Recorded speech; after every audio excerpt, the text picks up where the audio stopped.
In 1965, news commentator Paul Harvey first broadcast his piece titled "If I Were the Devil."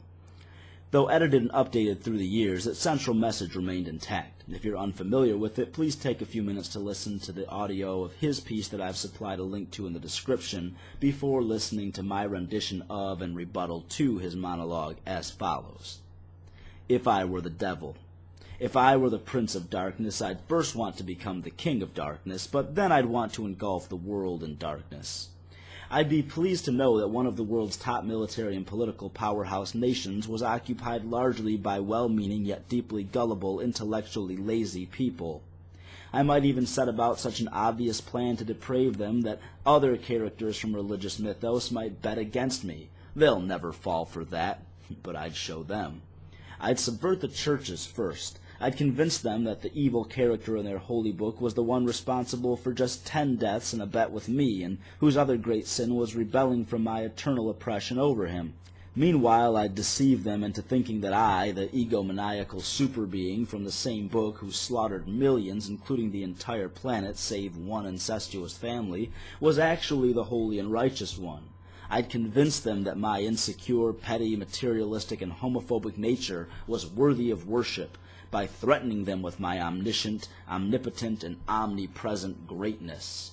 After convincing them that I was the all-loving and all-powerful one, I'd quickly turn that clearly inferior nonconformist into a convenient scapegoat for any time someone wished to blame me for the world's evil or my obvious negligence to worthy causes. To the young, I'd whisper, "The Bible is true." I would convince them that the obviously fictional book of fairy tales from thousands of years ago was an accurate account of human history, and for those gullible enough to listen, I'd persuade them into taking every word of it as literal and inerrant fact. I'd tug at their ears and twist their hearts until they believed that questioning religious dogma was evil, women were inferior, and homosexuals deserved to be slain.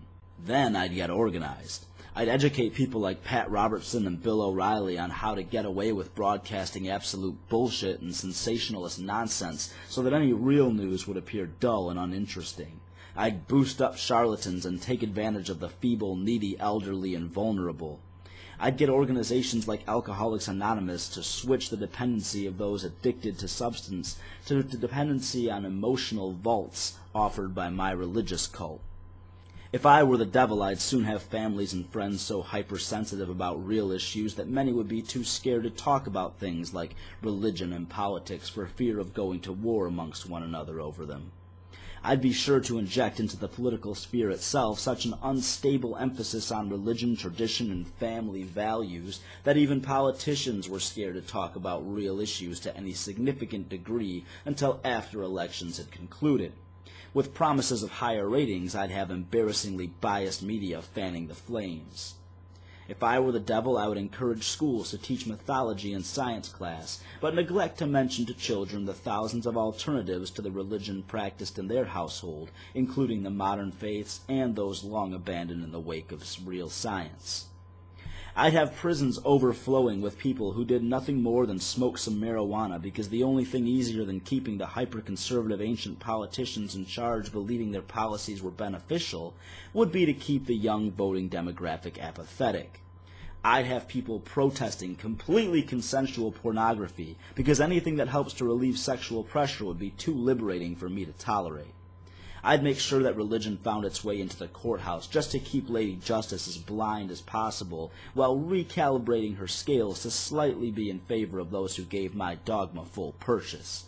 I'd make sure that trust for me was declared on all the currency and that I got credit for all the accomplishments and advancements brought on by completely secular researchers and doctors.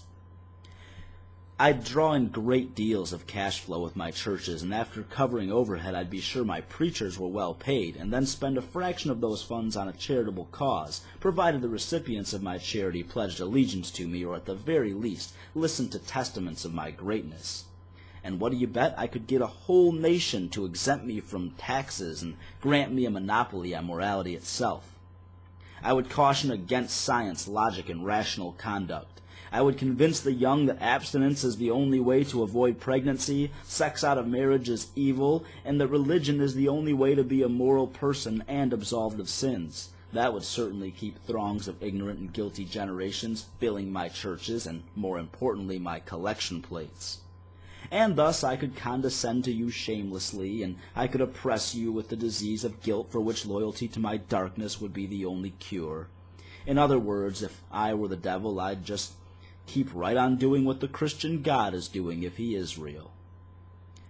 Grappling ignorance. Good day.